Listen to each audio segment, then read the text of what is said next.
Hi everyone, welcome back to my YouTube channel. ನಾನಿವತ್ತು ಈ crepe silk ಸೀರೆಗೆ ಒಂದೇ ಸ್ಟೆಪ್ನಲ್ಲಿ ಒಂದು ಬ್ರೈಡಲ್ ಡಿಸೈನ್ನ ನಿಮಗೆ ಮಾಡಿ ತೋರಿಸ್ತಾ ಇದ್ದೀನಿ. ತುಂಬಾ ಈಸಿ ಇದೆ ಡಿಸೈನು, ತುಂಬಾ ನೀಟಾಗೂ ಕೂಡ ಬರುತ್ತೆ. ಹಾಗೆ ಬಿಗಿನರ್ಸು ಸಹ ಈ ಡಿಸೈನ್ನ ತುಂಬಾ ಈಸಿಯಾಗಿ ಮಾಡ್ಕೋಬಹುದು. ಹಾಗೆ ನನ್ನ ವಿಡಿಯೋನ ಯಾರು ನೋಡ್ತಾ ಇದ್ದೀರೋ ನನ್ನ ಚಾನಲ್ನ ಸಬ್ಸ್ಕ್ರೈಬ್ ಮಾಡ್ದಲೇ ನೋಡ್ತಾ ಇದ್ದರೆ ನನ್ನ ಚಾನಲ್ನ ಸಬ್ಸ್ಕ್ರೈಬ್ ಮಾಡ್ಕೊಳ್ಳಿ. ಹಾಗೆ ನನ್ನ ವಿಡಿಯೋಗೆ ಒಂದು ಲೈಕ್ನ ಕೊಡೋದನ್ನು ಮಾತ್ರ ಮರಿಬೇಡಿ. ನೋಡಿ, ನಾನಿಲ್ಲಿ ಡಿಸೈನ್ನ ಮಾಡೋದಕ್ಕೆ ಸೀರೆ ಕಲರ್ ದಾರನ ತಗೊಂಡಿದ್ದೀನಿ. ನಾನು ಇವತ್ತಿನ ಡಿಸೈನ್ಗೆ 7 ಎಳೆ ದಾರನ ತಗೊಂಡಿದ್ದೀನಿ. ಹಾಗೆ ನೀಡಲ್ ಬಂದು 0.75 mm ತಗೊಂಡಿದ್ದೀನಿ. ಆಲ್ಮೋಸ್ಟ್ ನಾನು ಎಲ್ಲ ಡಿಸೈನ್ಗೂ ಇದೇ ನೀಡಲ್ನೇ ಬಳಸ್ಕೊಳ್ಳೋದು. ನೋಡಿ, ಸೀರೆಯ ಸ್ಟಾರ್ಟಿಂಗಲ್ಲಿ ಈ ರೀತಿಯಾಗಿ ಮೊದಲಿಗೆ ನೀಡಲ್ನ ಹಾಕಿ ದಾರನ ಎಳ್ಕೊಂಡು 2 ನಾಟ್ನ ಹಾಕ್ಕೊಳ್ಳಿ. ಈ ರೀತಿಯಾಗಿ 2 ನಾಟ್ನ ಹಾಕ್ಕೊಂಡ್ರೆ ನಿಮಗೆ ಕುಚ್ಚಿಗೆ ಸೇರಿಸಿ ಈ ಎಕ್ಸ್ಟ್ರಾ ದಾರನ ಕಟ್ಕೋಬೋದು. ಫಿನಿಶಿಂಗ್ ನೀಟಾಗಿ ಬರುತ್ತೆ. ಅಥವಾ ನೀವು ನಾಟ್ನ ಹಾಕ್ಕೊಂಡು ಸಹ ಡಿಸೈನ್ನ ಮಾಡ್ಕೋಬೋದು. ನೋಡಿ, ಇಲ್ಲಿ 2 ನಾಟ್ನ ಹಾಕಿಬಿಟ್ಟು ಇವಾಗ ಸೇಮ್ ಪಾಯಿಂಟಿಗೆ ನಿಡಲ್ನ ಹಾಕಿ ಮೊದಲಿಗೆ ಒಂದು ಸಲ ಲಾಕ್ನ ಮಾಡ್ಕೊಳ್ತಾ ಇದ್ದೀನಿ. ಲಾಕ್ನ ಮಾಡಿ ಆದಮೇಲೆ ಲಾಕ್ನ ಪಕ್ಕದಲ್ಲೇ ಮತ್ತೆ ಒಂದು ಸಲ ಲಾಕ್. ನೋಡಿ, 2 ಸಲ ಲಾಕ್ನ ಮಾಡಿ ಆದಮೇಲೆ 1 2 3 4. ನೋಡಿ, ನಾನಿಲ್ಲಿ 4 ಚೈನ್ನ ಹಾಕಿಬಿಟ್ಟು ಸೀರೆ ಮೇಲೆ ಎಲ್ಲಿಗೆ ಬರುತ್ತೋ ಅಲ್ಲಿಗೆ ಸ್ಟ್ರೈಟಾಗಿಟ್ಟು 4 ಚೈನ್ನ ಲಾಕ್ ಮಾಡ್ಕೊಳ್ತಾ ಇದ್ದೀನಿ. ಲಾಕ್ನ ಮಾಡಿ ಆದಮೇಲೆ ಇವಾಗ ನಾನು ಲಾಕ್ನ ಪಕ್ಕದಲ್ಲೇ ಮತ್ತೆ ಒಂದು ಸಲ ಲಾಕ್ನ ಮಾಡ್ಕೊಳ್ತಾ ಇದ್ದೀನಿ. ನೋಡಿ, ಇಲ್ಲಿ 2 ಸಲ ಲಾಕ್ನ ಮಾಡ್ಕೋಬೇಕು. 2 ಸಲ ಲಾಕ್ನ ಮಾಡಿ ಆದಮೇಲೆ ದಾರನ ಮೇಲ್ ಮಾಡಿಕೊಂಡು ಇವಾಗ ನಾನು ಒಂದು ಬೀಡನ್ನ ಸೇರಿಸ್ಕೊಳ್ತೀನಿ. ನೋಡಿ, ಇವತ್ತಿನ ಈ ಡಿಸೈನ್ಗೆ ನಾನು ಈ ರೀತಿಯಾಗಿರೋ ಬೀಡನ್ನ ತಗೊಂಡಿದ್ದೀನಿ. ನೀವು ಬೇಕಾದರೆ ಬೇರೆ ಡಿಸೈನ್ಸ್ ಬೀಡನ್ನು ಸಹ ಬಳಸ್ಕೋಬೋದು, ಆದರೆ ಮೀಡಿಯಮ್ ಸೈಜ್ ಬೀಡನ್ನೇ ಬಳಸ್ಕೊಳ್ಳಿ. ಒಂದು ಬೀಡನ್ನ ಸೇರಿಸ್ಕೊಂಡಾದಮೇಲೆ ಇಲ್ಲಿ ಬೀಡನ್ನ ಲಾಕ್ ಮಾಡ್ಕೋಬೇಕು. ಲಾಕ್ನ ಮಾಡಿ ಆದಮೇಲೆ ಸೀರೆ ಮೇಲೆ ಸ್ಟ್ರೈಟಾಗಿ ನೋಡ್ಕೊಳ್ಳಿ, ಎಲ್ಲಿಗೆ ಬರುತ್ತೋ ಅಲ್ಲಿಗೆ ಈ ರೀತಿಯಾಗಿ ಲಾಕ್ನ ಮಾಡ್ಕೋಬೇಕು. ನೋಡಿ, ಲಾಕ್ನ ಮಾಡಿ ಆದಮೇಲೆ ಇವಾಗ ನಾನು 5 ಚೈನ್ನ ಹಾಕ್ಕೊಳ್ತಾ ಇದ್ದೀನಿ. ನೋಡಿ, 5 ಚೈನ್ ಹಾಕಿ ಆದಮೇಲೆ ಈ ರೀತಿಯಾಗಿ ಡಿಸೈನ್ನ ಟರ್ನ್ ಮಾಡಿಕೊಂಡು ಬೀಡನ್ನ ಪಕ್ಕದಲ್ಲಿ ಲಾಕ್ ಕಾಣಿಸ್ತಾ ಇದೆಯಲ್ಲ, ಮೊದಲನೇ ಲಾಕು ಅಂದರೆ ಉಲ್ಟಾ ಸೀರೆ ಮಾಡಿಕೊಂಡ್ರೆ ಮೊದಲನೇ ಲಾಕ್ ಏನು ಕಾಣಿಸುತ್ತೋ ಅಲ್ಲಿಗೆ ನಿಡಲ್ನ ಹಾಕಿ ದಾರನ ತಂದು 2 ದಾರನ ಒಂದು ಮಾಡಿಕೊಂಡ್ರೆ ಈ ರೀತಿಯಾಗಿ ಲಾಕ್ ಆಗುತ್ತೆ. ಲಾಕ್ನ ಮಾಡಿ ಆದಮೇಲೆ ಮತ್ತೆ ಡಿಸೈನ್ನ ಸೀದಾ ತಿರುಗಿಸ್ಕೊಳ್ಳಿ. ಸೀದಾ ತಿರುಗಿಸ್ಕೊಂಡು ನೋಡಿ, ಈ ರೀತಿಯಾಗಿ ಮೊದಲಿಗೆ 3 ಚೈನ್ನ ಹಾಕ್ಕೋಬೇಕು. ನೋಡಿ, 3 ಚೈನ್ನ ಹಾಕಿದ್ದೀನಿ. 3 ಚೈನ್ನ ಹಾಕಿ ಆದಮೇಲೆ ನೀಡಲ್ ಮೇಲೆ ದಾರನ ತಗೊಂಡು ಇಲ್ಲಿ 5 ಚೈನ್ನ ಗ್ಯಾಪಿಗೆ ನೀಡಲ್ನ ಹಾಕಿ ದಾರನ ಎಳ್ಕೊಂಡು 2 ದಾರನ ಒಂದು ಮಾಡ್ಕೊಳ್ತಾ ಇದ್ದೀನಿ, ಮತ್ತು 2 ದಾರನ ಒಂದು ಮಾಡ್ಕೊಳ್ತಾ ಇದ್ದೀನಿ. ನಾನಿಲ್ಲಿ 5 ಚೈನ್ನ ಗ್ಯಾಪಿಗೆ ಡಬಲ್ ಕ್ರೋಶೆ ಕಂಬನ ಮಾಡ್ಕೊಳ್ತಾ ಇದ್ದೀನಿ. ನೀಡಲ್ ಮೇಲೆ ಒಂದು ಸಲ ದಾರನ ತಗೊಂಡು ಮತ್ತೆ 5 ಚೈನ್ನ ಗ್ಯಾಪಿಗೆ ನೀಡಲ್ನ ಹಾಕಿ ದಾರನ ಎಳ್ಕೊಂಡು ನಾನಿಲ್ಲಿ 5 ಚೈನ್ನ ಗ್ಯಾಪಿಗೆ ಡಬಲ್ ಕ್ರೋಶೆ ಕಂಬನ ಮಾಡ್ಕೊಳ್ತಾ ಇದ್ದೀನಿ. ಸ್ಟಾರ್ಟಿಂಗಲ್ಲಿ 3 ಚೈನ್ನ ಹಾಕಿ ಆದಮೇಲೆ 5 ಚೈನ್ನ ಗ್ಯಾಪಿಗೆ ಡಬಲ್ ಕ್ರೋಶೆ ಕಂಬನ ಮಾಡ್ಕೋಬೇಕು. ನೋಡಿ, ನೀಡಲ್ ಮೇಲೆ ಒಂದು ಸಲ ದಾರನ ತಗೊಳ್ಳಿ. ದಾರನ ತಗೊಂಡು 5 ಚೈನ್ನ ಗ್ಯಾಪಿಗೆ ಒಂದೇ ಲೆಂತಲ್ಲಿ ಬರೋ ಥರ ನೀವು ಡಬಲ್ ಕ್ರೋಶೆ ಕಂಬನ ಮಾಡ್ಕೋಬೇಕು. ನೋಡಿ, ಇಲ್ಲಿ ನಾನು ಒಟ್ಟು 10 ಕಂಬಗಳನ್ನ ಮಾಡ್ಕೊಂಡಿದ್ದೀನಿ. ನೀವು ಅಷ್ಟೇ ಕೌಂಟ್ ಮಾಡ್ಕೊಳ್ಳಿ. ಕೌಂಟ್ನ ಮಾಡಿಕೊಂಡು 10 ಡಬಲ್ ಕ್ರೋಶೆ ಕಂಬನ ಮಾಡ್ಕೊಳ್ಳಿ. 10 ಡಬಲ್ ಕ್ರೋಶೆ ಕಂಬ ಆದಮೇಲೆ ಇವಾಗ ಸೀರೆ ಮೇಲೆ ಎಲ್ಲಿಗೆ ಬರುತ್ತೋ ಅಲ್ಲಿಗೆ ಸ್ಟ್ರೈಟಾಗಿಟ್ಟು ಲಾಕ್ನ ಮಾಡ್ಕೊಳ್ತಾ ಇದ್ದೀನಿ. ನೋಡಿ, ಲಾಕ್ನ ಮಾಡ್ಕೊಂಡಿದ್ದೀನಿ. ಲಾಕ್ನ ಮಾಡಿ ಆದಮೇಲೆ ಇವಾಗ 1 2 ನೋಡಿ, ಇವಾಗ ನಾನು 2 ಚೈನ್ನ ಹಾಕಿಬಿಟ್ಟು ಮತ್ತೆ ಸೀರೆ ಮೇಲೇ ಎಲ್ಲಿಗೆ ಬರುತ್ತೋ ಅಲ್ಲಿಗೆ ಲಾಕ್ನ ಮಾಡ್ಕೊಳ್ತಾ ಇದ್ದೀನಿ. ಲಾಕ್ನ ಮಾಡಿ ಆದಮೇಲೆ ಡಿಸೈನ್ನ ಈ ರೀತಿಯಾಗಿ ಉಲ್ಟಾ ತಿರುಗಿಸ್ಕೊಳ್ಳಿ. ಉಲ್ಟಾ ತಿರುಗಿಸ್ಕೊಂಡು ಮೊದಲಿಗೆ ಒಂದು ಚೈನ್ನ ಹಾಕ್ಕೊಳ್ಳಿ. ನೋಡಿ, ಉಲ್ಟಾ ತಿರುಗಿಸ್ಕೊಂಡು ಒಂದು ಚೈನ್ನ ಹಾಕ್ಕೋಬೇಕು. ಒಂದು ಚೈನ್ನ ಹಾಕಿ ಆದಮೇಲೆ ನೀಡಲ್ ಮೇಲೆ ದಾರನ ತಗೊಂಡು ಇಲ್ಲಿ ಕಂಬದ ಮೇಲ್ಗಡೆ ನೀಟಾಗಿ ಗ್ಯಾಪ್ಗಳು ಕಾಣಿಸುತ್ತೆ ನೋಡಿ, ಉಲ್ಟಾ ತಿರುಗಿಸ್ಕೊಂಡ್ರೆ ಈ ರೀತಿಯಾಗಿ ಗ್ಯಾಪ್ಗಳಿಗೆ ನೋಡಿ ನೀಡಲ್ ಮೇಲೆ ಒಂದು ಸಲ ದಾರನ ತಗೊಂಡು ಮೊದಲನೇ ಕಂಬದ ಮೇಲ್ಗಡೆ ನೀಡಲ್ನ ಹಾಕಿ ದಾರನ ಎಳ್ಕೊಂಡು 2 ದಾರನ ಒಂದು ಮಾಡ್ಕೊಳ್ತಾ ಇದ್ದೀನಿ ಮತ್ತು 2 ದಾರನ ಒಂದು ಮಾಡ್ಕೊಳ್ತಾ ಇದ್ದೀನಿ. ನೋಡಿ, ನಾನಿಲ್ಲಿ ಉಲ್ಟಾ ತಿರುಗಿಸ್ಕೊಂಡು ಡಬಲ್ ಕ್ರೋಶೆ ಕಂಬದ ಮೇಲೆ ಡಬಲ್ ಕ್ರೋಶೆ ಕಂಬನೇ ಮಾಡ್ಕೊಳ್ತಿದ್ದೀನಿ. ಮತ್ತು ಒಂದು ಚೈನ್, ಮತ್ತೆ ನೀಡಲ್ ಮೇಲೆ ದಾರನ ತಗೊಂಡು ನೆಕ್ಸ್ಟ್ ಕಂಬದ ಮೇಲೆ ಡಬಲ್ ಕ್ರೋಶೆ ಕಂಬ ಮತ್ತು ಒಂದು ಚೈನ್. ನೋಡಿ, ಒಂದು ಚೈನ್ನ ಹಾಕ್ಕೋಬೇಕು. ಒಂದು ಚೈನ್ನ ಹಾಕಿ ಆದಮೇಲೆ ಡಬಲ್ ಕ್ರೋಶೆ ಕಂಬದ ಮೇಲೆ ಡಬಲ್ ಕ್ರೋಶೆ ಕಂಬನ ಮಾಡ್ಕೊಳ್ತಾ ಹೋಗಿ. ಒಂದು ಚೈನ್ ಏನು ಹಾಕ್ಕೊಳ್ತೀವೋ ಅದನ್ನು ಸ್ಕಿಪ್ ಮಾಡ್ಕೊಳ್ಳೋಕೆ ಹೋಗಬೇಡಿ. ಹಾಗೆ ಪ್ರತಿಯೊಂದು ಕಂಬದ ಮೇಲೂ ಡಬಲ್ ಕ್ರೋಶೆ ಕಂಬನ ಮಾಡ್ಕೋಬೇಕು. ಒಂದು ಕಂಬನೂ ಸ್ಕಿಪ್ ಮಾಡ್ಕೋಬೇಡಿ. ಹಾಗೆ ಡಬಲ್ ಕ್ರೋಶೆ ಕಂಬದ ಮೇಲೆ ಡಬಲ್ ಕ್ರೋಶೆ ಕಂಬನ ಮಾಡುವಾಗ ಒಂದು ಚೈನ್ನ ಹಾಕಿನೇ ಕಂಬಗಳನ್ನ ಮಾಡ್ಕೊಳ್ತಾ ಹೋಗಿ. ನೋಡಿ, ನಾನಿಲ್ಲಿ ಪ್ರತಿಯೊಂದು ಕಂಬದ ಮೇಲೂ ಡಬಲ್ ಕ್ರೋಶೆ ಕಂಬ, ಒಂದು ಚೈನ್, ಮತ್ತು ಡಬಲ್ ಕ್ರೋಶೆ ಕಂಬ, ಒಂದು ಚೈನ್, ಮತ್ತು ಡಬಲ್ ಕ್ರೋಶೆ ಕಂಬ. ನೋಡಿ, ಈ ರೀತಿಯಾಗಿ ಕೊನೆಯವರೆಗೂ ಕಂಬಗಳನ್ನ ಮಾಡ್ಕೊಂಡಿದ್ದೀನಿ.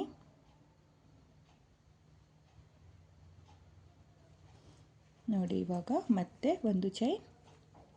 ಒಂದು ಚೈನ್ನ ಹಾಕಿಬಿಟ್ಟು ನೀಡಲ್ ಮೇಲೆ ದಾರನ ತಗೊಂಡು ಇಲ್ಲಿ 3 ಚೈನ್ನ ಹಾಕ್ಕೊಂಡಿರ್ತೀವಲ್ಲ ಅದ್ರ ಮೇಲ್ಗಡೆನೂ ಗ್ಯಾಪ್ ಇರುತ್ತೆ, ಅಲ್ಲಿಗೂ ಒಂದು ಕಂಬನ ಮಾಡ್ಕೊಳ್ಳಿ. ನೋಡಿ, ಈ ರೀತಿಯಾಗಿ ಒಟ್ಟು 10 ಕಂಬದ ಮೇಲೆ 10 ಕಂಬನೇ ಬರುತ್ತೆ. 10 ಕಂಬ ಆದಮೇಲೆ ಮತ್ತೆ ಇವಾಗ ಡಿಸೈನ್ನ ಸೀದಾ ತಿರುಗಿಸ್ಕೊಳ್ಳಿ. ಸೀದಾ ತಿರುಗಿಸ್ಕೊಂಡು ಮೊದಲಿಗೆ ದಾರನ ಮೇಲ್ ಮಾಡಿಕೊಂಡು ಸ್ಟಾರ್ಟಿಂಗ್ಗೆ ನಾನು ಬೀಡನ್ನ ಸೇರಿಸ್ಕೊಳ್ತಾ ಇದ್ದೀನಿ. ನೋಡಿ, ದಾರನ ಮೇಲ್ ಮಾಡಿಕೊಂಡು ಒಂದು ಬೀಡನ್ನ ಸೇರಿಸ್ಕೊಳ್ಳಿ. ಒಂದು ಬೀಡನ್ನ ಸೇರಿಸಿ ಆದಮೇಲೆ ಬೀಡನ್ನ ಲಾಕ್ ಮಾಡ್ಕೊಳ್ತಾ ಇಲ್ಲ, ಹಾಗೆಯೇ 2 ಕಂಬದ ಮಧ್ಯೆ ಅಂದರೆ ಒಂದು ಚೈನ್ನ ಕೆಳಗಡೆ ಗ್ಯಾಪ್ ಇರುತ್ತಲ್ಲ ಅಲ್ಲಿಗೆ ನೀಡಲ್ನ ಹಾಕಿ ದಾರನ ಎಳ್ಕೊಂಡು ನೀಡಲ್ ಮೇಲೆ 2 ದಾರ ಇರುತ್ತಲ್ಲ ಆ 2 ದಾರನ ಒಂದು ಮಾಡ್ಕೊಳ್ತಾ ಇದ್ದೀನಿ. ಅಂದರೆ ನಾನಿಲ್ಲಿ ಸಿಂಗಲ್ ಕ್ರೋಶನ ಮಾಡ್ಕೊಳ್ತಾ ಇದ್ದೀನಿ. ಮತ್ತು ಒಂದು ಬೀಡ್, ನೆಕ್ಸ್ಟ್ 2 ಕಂಬದ ಮಧ್ಯೆ ಸಿಂಗಲ್ ಕ್ರೋಶೆ. ಬೀಡನ್ನ ಲಾಕ್ ಮಾಡ್ಕೊಳ್ತಾ ಇಲ್ಲ, ನೋಡ್ಕೊಳ್ಳಿ. ಹಾಗೆಯೇ ಡೈರೆಕ್ಟಾಗಿ ಡಬಲ್ ಕ್ರೋಶೆ ಕಂಬದ ಮಧ್ಯೆ ಅಂದರೆ 2 ಕಂಬದ ಮಧ್ಯೆ ನೀಡಲ್ನ ಹಾಕಿ ದಾರನ ತಂದು ನೀಡಲ್ ಮೇಲೆ 2 ದಾರ ಇರುತ್ತಲ್ಲ ಆ 2 ದಾರನ ಒಂದು ಮಾಡಿಕೊಂಡ್ರೆ ನಿಮಗೆ ಸಿಂಗಲ್ ಕ್ರೋಶೆ ಆಗುತ್ತೆ. ನೋಡಿ, ಈ ರೀತಿಯಾಗಿ ಬೀಡನ್ನ ಸೇರಿಸ್ಕೊಳ್ಳಿ. ಬೀಡನ್ನ ಸೇರಿಸಿ ಆದಮೇಲೆ ಬೀಡನ್ನ ಲಾಕ್ ಮಾಡ್ಕೊಳ್ಳೋಕೆ ಹೋಗಬೇಡಿ.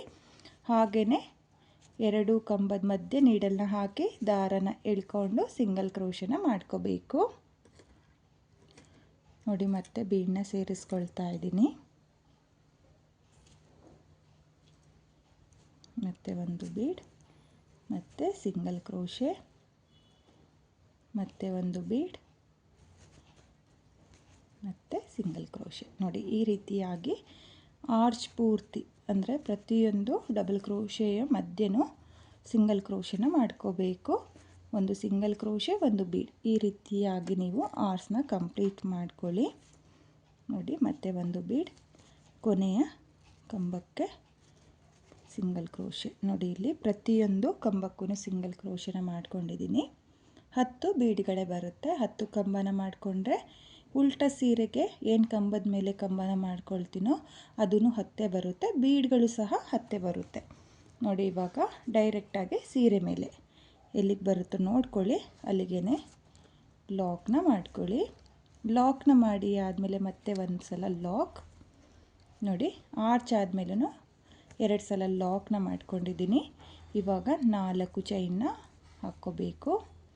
4 ಚೈನ್ನ ಹಾಕಿ ಆದಮೇಲೆ ಸೀರೆ ಮೇಲೆ ಸ್ಟ್ರೈಟಾಗಿ ನೋಡ್ಕೊಳ್ಳಿ, ಎಲ್ಲಿಗೆ ಬರುತ್ತೋ ಅಲ್ಲಿಗೆ ಸ್ಟ್ರೈಟಾಗಿಟ್ಟು ಲಾಕ್ನ ಮಾಡ್ಕೋಬೇಕು. ನೋಡಿ, 4 ಚೈನ್ ಆದಮೇಲೂ 2 ಸಲ ಲಾಕ್ನ ಮಾಡ್ಕೊಂಡಿದ್ದೀನಿ. ಹಾಗೆ ಆರ್ಚ್ ಆದಮೇಲೂ 2 ಸಲ ಲಾಕ್ನ ಮಾಡ್ಕೊಂಡಿದ್ದೀನಿ. ನೋಡಿ, ತುಂಬಾ ಚೆನ್ನಾಗಿ ಬಂದಿದೆ, ತುಂಬಾ ನೀಟಾಗಿ ಬಂದಿದೆ. ಸ್ಲ್ಯಾಂಟಿಂಗ್ ಆರ್ಚ್ ಥರನೇ, ಆದರೆ ಹಾಫ್ ಆರ್ಚ್ ಅಂತಾರೆ ಇದನ್ನು.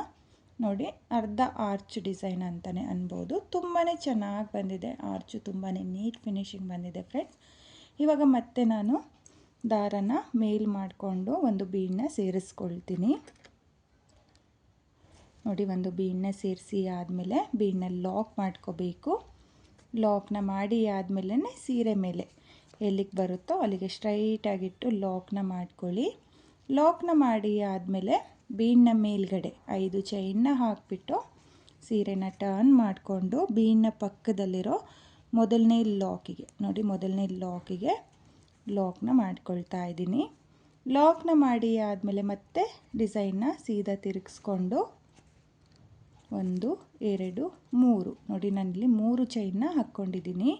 3 ಚೈನ್ನ ಹಾಕಿ ಆದಮೇಲೆ ನಿಡಲ್ ಮೇಲೆ ದಾರನ ತಗೊಂಡು 5 ಚೈನ್ನ ಗ್ಯಾಪಿಗೆ ನಿಡಲ್ನ ಹಾಕಿ ದಾರನ ಎಳ್ಕೊಂಡು ನಾನು ಡಬಲ್ ಕ್ರೋಶೆ ಕಂಬನ ಮಾಡ್ಕೊಳ್ತಾ ಇದ್ದೀನಿ.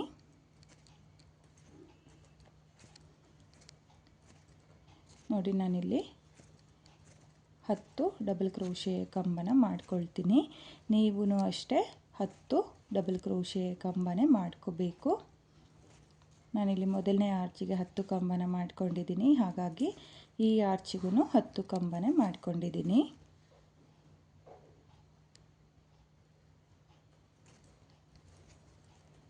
ನೋಡಿ 9 10 ಒಟ್ಟು 10 ಕಂಬನ ಮಾಡ್ಕೋಬೇಕು ಪ್ರತಿಯೊಂದು ಆರ್ಚಿಗೂ.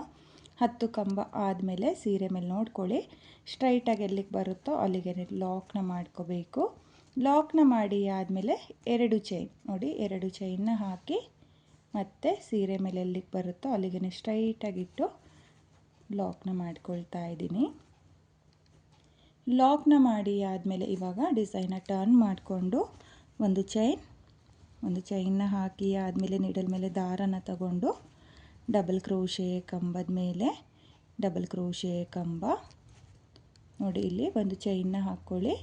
ಒಂದು ಚೈನ್ನ ಹಾಕಿ ಆದಮೇಲೆ ಡಬಲ್ ಕ್ರೋಶೆ ಕಂಬದ ಮೇಲೆ ಡಬಲ್ ಕ್ರೋಶೆ ಕಂಬನ ಮಾಡ್ಕೋಬೇಕು. ತುಂಬಾ ಈಸಿ ಇದೆ ಡಿಸೈನು, ಹಾಗೆ ತುಂಬಾ ಚೆನ್ನಾಗಿ ಬರುತ್ತೆ ಫ್ರೆಂಡ್ಸ್. ಒಂದೇ ಸ್ಟೆಪ್ನಲ್ಲಿ ಈ ರೀತಿಯಾಗಿರೋ ಬ್ರೈಡಲ್ ಡಿಸೈನ್ನ ನೀವು ಟ್ರೈ ಮಾಡಿ. ಹಾಗೆ ಬಿಗಿನರ್ಸು ಸಹ ಈ ಡಿಸೈನ್ನ ತುಂಬಾ ಈಸಿಯಾಗಿ ಮಾಡ್ಕೋಬೋದು, ಕಷ್ಟ ಏನಿಲ್ಲ. ಈ ಡಿಸೈನಲ್ಲಿ ಬರೀ ಡಬಲ್ ಕ್ರೋಶೆ ಕಂಬ ಇರೋದ್ರಿಂದ ಬಿಗಿನರ್ಸು ಸಹ ತುಂಬಾ ಈಸಿಯಾಗಿ ಮಾಡ್ಕೋಬೋದು. ನೋಡಿ ನಾನಿಲ್ಲಿ ಆರ್ಚ್ ಪೂರ್ತಿ ಅಂದರೆ ಸೀರೆನ ಉಲ್ಟಾ ತಿರುಗಿಸ್ಕೊಂಡಾದಮೇಲೆ ಆರ್ಚ್ ಪೂರ್ತಿ ಕಂಪ್ಲೀಟ್ ಮಾಡ್ಕೊಳ್ತೀನಿ.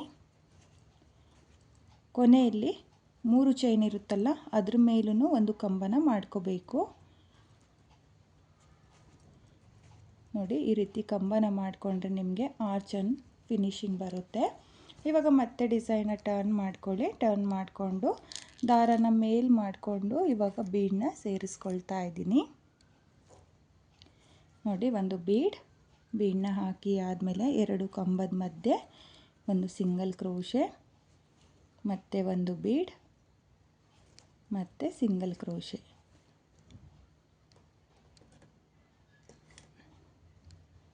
ನೋಡಿ ಮತ್ತೆ ಒಂದು ಬೀಡನ್ನ ಸೇರಿಸ್ಕೊಳ್ತಾ ಇದ್ದೀನಿ. ಬೀಡನ್ನ ಸೇರಿಸಿ ಆದಮೇಲೆ ಇಲ್ಲಿ ಲಾಕ್ನ ಮಾಡ್ಕೊಳ್ಳೋಕೆ ಹೋಗಬೇಡಿ, ಹಾಗೆಯೇ ಸಿಂಗಲ್ ಕ್ರೋಶನ ಮಾಡ್ಕೊಳ್ಳಿ. ನೋಡಿ ನಾನಿಲ್ಲಿ ಆರ್ಚ್ ಪೂರ್ತಿ ಬೀಡನ್ನ ಸೇರಿಸ್ಕೊಂಡು ಆರ್ಚ್ನ ಕಂಪ್ಲೀಟ್ ಮಾಡ್ಕೊಳ್ತೀನಿ. ನೋಡಿ ನಾನಿಲ್ಲಿ ಬೀಡ್ಗಳನ್ನ ಸೇರಿಸ್ಕೊಂಡಿದ್ದೀನಿ, ಆರ್ಚನ್ನು ಕೂಡ ಕಂಪ್ಲೀಟ್ ಆಗಿದೆ. ಇವಾಗ ಸೀರೆ ಮೇಲೆ ಎಲ್ಲಿಗೆ ಬರುತ್ತೋ ಅಲ್ಲಿಗೆ ಸ್ಟ್ರೈಟಾಗಿಟ್ಟು ಲಾಕ್ನ ಮಾಡ್ಕೊಳ್ತಾ ಇದ್ದೀನಿ. ಲಾಕ್ನ ಮಾಡಿ ಆದಮೇಲೆ ಲಾಕ್ನ ಪಕ್ಕದಲ್ಲೇ ಮತ್ತೆ ಒಂದು ಸಲ ಲಾಕ್, ನೋಡಿ 2 ಸಲ ಲಾಕ್ ಆದಮೇಲೆ 4 ಚೈನ್ನ ಹಾಕಿ ಸೀರೆ ಮೇಲೆ ಎಲ್ಲಿಗೆ ಬರುತ್ತೋ ಅಲ್ಲಿಗೆ ಸ್ಟ್ರೈಟಾಗಿಟ್ಟು ಲಾಕ್ನ ಮಾಡ್ಕೊಳ್ತಾ ಇದ್ದೀನಿ. ಈ 4 ಚೈನ್ನ ಗ್ಯಾಪಿಗೆ ಕುಚ್ಚುಗಳು ಬರೋದು. ನಿಮಗೆ ಆರ್ಚಿಗೂ ಕುಚ್ಚು ಹತ್ತತ್ರ ಅಂತ ಅನಿಸಿದರೆ ನೀವು 5 ಚೈನ್ನ ಕೂಡ ಹಾಕ್ಕೋಬಹುದು. ನೋಡಿ ಈ ರೀತಿಯಾಗಿ ಡಿಸೈನ್ ಅನ್ನೋದು ಬರುತ್ತೆ. ಪೂರ್ತಿ ಸೀರೆಗೆ ನಾನು ಇದೇ ರೀತಿಯಾಗಿ ಡಿಸೈನ್ನ ಕಂಪ್ಲೀಟ್ ಮಾಡ್ಕೊಳ್ತೀನಿ. ನೀವು ಕೂಡ ಇದೇ ರೀತಿಯಾಗಿ ಡಿಸೈನ್ನ ಮಾಡ್ಕೊಳ್ಳಿ. ಹಾಗೆ ಡಿಸೈನ್ ಕಂಪ್ಲೀಟ್ ಆದಮೇಲೆ ಇಲ್ಲಿ 2 ಆರ್ಚ್ನ ಮಧ್ಯೆ 4 ಚೈನ್ಗಳು ಏನಿರುತ್ತೋ ಅದ್ರ ಗ್ಯಾಪಿಗೆ ಕುಚ್ಚುಗಳನ್ನು ಸಹ ನಿಮಗೆ ಕಟ್ಟಿ ತೋರಿಸ್ತೀನಿ, ಡಿಸೈನ್ ಯಾವ ರೀತಿಯಾಗಿ ಕಾಣಿಸ್ತಾ ಇತ್ತು ಅಂತ. ಈ ಡಿಸೈನ್ಗೆ ನಾನು ಕುಚ್ಚುಗಳನ್ನ ಕಟ್ಟಿಯಾಗಿದೆ. ನಾನಿಲ್ಲಿ ಕುಚ್ಚುಗಳನ್ನ ಕಟ್ಕೊಳ್ಳೋದಕ್ಕೆ 150 ಎಳೆ ದಾರನ ತಗೊಂಡಿದ್ದೀನಿ. ಅದನ್ನು ಡಬಲ್ ಮಾಡಿಕೊಂಡ್ರೆ 300 ಎಳೆ ದಾರ ಆಗುತ್ತೆ. ನೀವು ಇದೇ ರೀತಿಯಾಗಿ ಡಿಸೈನ್ನ ಮಾಡಿಕೊಂಡು ಕುಚ್ಚುಗಳನ್ನ ಕಟ್ಕೊಳ್ಳಿ. ತುಂಬಾ ಈಸಿಯಾಗಿ ಮಾಡ್ಕೊಂಡಿರುವಂಥ ಈ ಬ್ರೈಡಲ್ ಡಿಸೈನು, ಹಾಗೆ ಒಂದೇ ಸ್ಟೆಪ್ನಲ್ಲಿ ಮಾಡ್ಕೊಳ್ಳುವಂಥ ಡಿಸೈನು ಫ್ರೆಂಡ್ಸ್. ನೀವು ನೋಡ್ತಾ ಇರ್ಬೋದು, ತುಂಬಾ ನೀಟಾಗಿ ಬಂದಿದೆ, ತುಂಬಾ ನೀಟ್ ಫಿನಿಶಿಂಗ್ ಬರುತ್ತೆ. ಸ್ಲ್ಯಾಂಟಿಂಗ್ ಆರ್ಚ್ ಥರನೇ ಹಾಫ್ ಆರ್ಚ್ ಡಿಸೈನ್ ಇದು. ತುಂಬಾ ಚೆನ್ನಾಗಿದೆ ಫ್ರೆಂಡ್ಸ್. ನೀವು ಕೂಡ ಒಂದೇ ಸ್ಟೆಪ್ನಲ್ಲಿ ಡಿಸೈನ್ ನೋಡ್ತಾ ಇದ್ದರೆ ಖಂಡಿತವಾಗ್ಲೂ ಈ ಡಿಸೈನ್ನ ಟ್ರೈ ಮಾಡಿ, ನಿಮಗೂ ಕೂಡ ತುಂಬಾ ಇಷ್ಟ ಆಗುತ್ತೆ. ಬೇಕು ಅಂದರೆ ಆರ್ಚ್ನ ಮೇಲೆ ಸ್ಟೋನ್ ಚೈನು ಸಹ ಅಂಟಿಸ್ಕೋಬೋದು. ಇಲ್ಲಿ ಬೀಡನ್ನ ಏನು ಹಾಕ್ಕೊಂಡಿರ್ತೀವೋ ಆ ಬೀಡನ್ನ ಮೇಲ್ಗಡೆ ಸ್ವಲ್ಪ ಗ್ಲೋನ ಹಾಕಿಬಿಟ್ಟು ಸ್ಟೋನ್ ಚೈನ್ ಅಥವಾ ಬಾಲ್ ಚೈನ್ನ ಅಂಟಿಸ್ಕೊಳ್ಳಿ. ತುಂಬಾ ರಿಚ್ ಲುಕ್ ಕೊಡುತ್ತೆ. ಬೇಡ ಅಂದರೆ ನೀವು ಸ್ಕಿಪ್ ಕೂಡ ಮಾಡ್ಕೋಬೋದು. ನಾನಿಲ್ಲಿ ಆರ್ಚ್ನ ಲೆಂತಲ್ಲಿ ಕುಚ್ಚುಗಳನ್ನ ಕಟ್ಕೊಂಡಿದ್ದೀನಿ. ನೀವು ಅಷ್ಟೇ ಆರ್ಚ್ನ ಲೆಂತಲ್ಲೇ ಕುಚ್ಚುಗಳನ್ನ ಕಟ್ಕೊಳ್ಳಿ, ಅಥವಾ ಬೀಡನ್ನ ಇಟ್ಟು ಸಹ ಕುಚ್ಚುಗಳನ್ನ ಕಟ್ಕೋಬೋದು. ಈ ಡಿಸೈನ್ಗೆ ತುಂಬಾ ಚೆನ್ನಾಗಿ ಕಾಣಿಸುತ್ತೆ. ನಾರ್ಮಲ್ ಕುಚ್ಚು ಅಥವಾ ಬೀಡನ್ನ ಇಟ್ಟು ಸಹ ನೀವು ಈ ಡಿಸೈನ್ಗೆ ಕುಚ್ಚುಗಳನ್ನ ಕಟ್ಕೋಬೋದು. ಟ್ರೈ ಮಾಡಿ ಫ್ರೆಂಡ್ಸ್, ಒಂದೇ ಸ್ಟೆಪ್ನಲ್ಲಿ ಈಸಿಯಾಗಿ ಮಾಡ್ಕೊಳ್ಳುವಂಥ ಡಿಸೈನು. ಹಾಗೆ ಬಿಗಿನರ್ಸು ಸಹ ಈ ಡಿಸೈನ್ನ ತುಂಬಾ ಈಸಿಯಾಗಿ ಮಾಡ್ಕೋಬೋದು. ಹಾಗೆ ಇವತ್ತಿನ ಈ ಡಿಸೈನ್ಗೆ ಪ್ರೈಸ್ ಬಂದು ನಾನು 700 ಚಾರ್ಜ್ ಮಾಡ್ಕೊಂಡಿದ್ದೀನಿ. ನೀವು ನಿಮ್ಮ ಪ್ಲೇಸಸ್ ಮೇಲೆ ಡಿಪೆಂಡ್ ಆಗುತ್ತೆ ಫ್ರೆಂಡ್ಸ್, ಕಡಿಮೆ ಅಥವಾ ಜಾಸ್ತಿನೂ ಕೂಡ ಮಾಡ್ಕೋಬೋದು. ತುಂಬಾ ಚೆನ್ನಾಗಿರುವಂಥ ಡಿಸೈನು. ಹಾಗೆ ಇವತ್ತಿನ ಈ ಡಿಸೈನು ನಿಮಗೆಲ್ಲ ಇಷ್ಟ ಆಗಿದೆ ಅಂದ್ಕೊಂಡಿದ್ದೀನಿ. ಇಷ್ಟ ಆಗಿದರೆ ಯಾರು ನನ್ನ ವಿಡಿಯೋನ ನೋಡ್ತಾ ಇದ್ದೀರೋ, ನನ್ನ ಚಾನಲ್ನ ಸಬ್ಸ್ಕ್ರೈಬ್ ಮಾಡ್ದಲೇ ನೋಡ್ತಾ ಇದ್ದರೆ ನನ್ನ ಚಾನಲ್ನ ಸಬ್ಸ್ಕ್ರೈಬ್ ಮಾಡ್ಕೊಳ್ಳಿ. ಹೊಸಬ್ರು ಯಾರಾದರೂ ನನ್ನ ವಿಡಿಯೋನ ನೋಡ್ತಾ ಇದ್ದರೆ ನನ್ನ ಚಾನಲ್ನ ಸಬ್ಸ್ಕ್ರೈಬ್ ಮಾಡಿಕೊಂಡು ನನ್ನ ವಿಡಿಯೋಗೆ ಒಂದು ಲೈಕ್ನ ಕೊಡೋದನ್ನು ಮಾತ್ರ ಮರಿಬೇಡಿ. ಹಾಗೆ ಇವತ್ತಿನ ಈ ಡಿಸೈನ್ ಹೇಗಿದೆ ಅಂತೇಳ್ಬಿಟ್ಟು ಕಾಮೆಂಟ್ನ ಮಾಡಿ ಶೇರ್ ಮಾಡಿ. Thank you friends, thank you for watching.